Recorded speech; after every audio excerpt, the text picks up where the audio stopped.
மனிதனின் பரிணாம வளர்ச்சியில் நெருப்பை ஆக்கப்பூர்வமாக பயன்படுத்த கற்றுக்கொண்டது மிக பெரிய மைல்கல்லாக இன்றளவிற்கும் உள்ளது. பஞ்சபூதங்களில் ஒன்றான நெருப்பை கண்டு பெரும்பான்மையான விலங்குகள் அஞ்சி விலகி செல்கின்றன.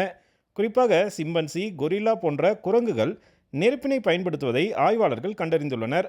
விலங்கினங்கள் நெருப்புடன் எவ்வாறு தொடர்பு கொள்கின்றன என்பதை பற்றி புரிந்து கொள்வது பைரோ காக்னிஷன் என அழைக்கப்படுகிறது. இந்த பண்பை ஆராய்ந்தால் ஆதி மனிதர்கள் நெருப்பை எவ்வாறு கையாண்டார்கள் என்பது குறித்து புதிய நுட்பமான தகவல்களை தெரிந்து கொள்ள முடியும் என்பதால் விலங்கியல் ஆராய்ச்சியாளர்கள் தொடர்ந்து ஆர்வம் காட்டி வருகின்றனர். சேலம் பெரியார் பல்கலைக்கழக விலங்கியல் துறை பேராசிரியர் திருச்செந்தில்நாதன் வழிகாட்டுதலில் மாணவர்கள் விலங்குகளின் குணநலன்கள் குறித்து ஆய்வு மேற்கொண்டு வருகின்றனர். குரங்குகள் நெருப்பை எவ்விதம் அணுகுகின்றன என்பது குறித்து கூடுதல் தகவல்கள் இதன் மூலம் கிடைத்துள்ளதாக கூறுகிறார் பேராசிரியர் திருச்செந்தில்நாதன். குரங்குகள் எவ்வாறு நெருப்பை கையாளுகின்றன என்பதை பற்றி ஆராய்ச்சி செய்து கொண்டிருக்கின்றார். அவர் சித்தர் கோயிலுக்கு சென்றபோது விளக்குகள் எரியும் விளக்குகளை எவ்வாறு குரங்குகள் அணைத்து அதிலிருந்த உணவுகளை உண்கின்றன என்பதை பற்றி ஆராய்ச்சி மேற்கொண்டு வருகிறார். இந்த கண்டுபிடிப்பை நாங்கள் அமெரிக்கன் ஜேர்னல் ஆஃப் பிரைமேட்டாலஜி என்ற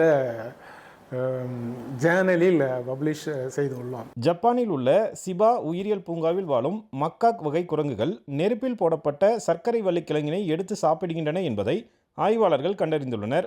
இதேபோன்று பெரியார் பல்கலைக்கழக விலங்கியல் துறையின் ஆராய்ச்சி மாணவிகள் மில்ட்ரட் பிளஸ்ஸி மற்றும் வினோதினி ஆகியோர் சேலம் சித்தர் கோவில் வளாகத்தில் உள்ள குரங்குகளின் குணநலன்களை ஆய்வு செய்தபோது குரங்குகள் நெருப்பை அணைத்து அதிலிருந்து உணவை எடுத்து உண்பதை கண்டறிந்துள்ளனர்.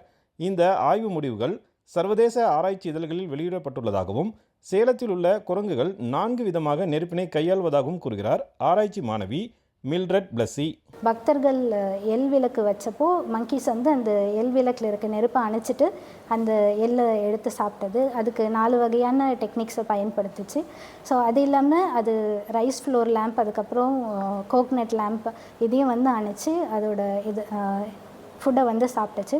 ஸோ அது இல்லாமல் இந்த மாதிரி பிஹேவியர் நம்ம எதுக்கு ரிலேட் பண்ணலான்னா, ஹியூமன் எவல்யூஷனில் நம்மளோட ஹியூமன் ஆன்சஸ்டர்ஸ் எப்படி ஃபஸ்ட்டு நெருப்போட கான்டாக்டில் வந்தாங்க அப்படிங்கிறத இந்த ஆராய்ச்சி மூலமாக நம்ம படிக்கிறதுக்கு நமக்கு இது ரொம்ப ஹெல்ப்ஃபுல்லாக இருக்கும். இதுபோன்ற ஆராய்ச்சிகள் மனிதனின் பரிணாம வளர்ச்சி குறித்து கூடுதல் தகவல்களை வெளிப்படுத்தும் என எதிர்பார்க்கப்படுகிறது.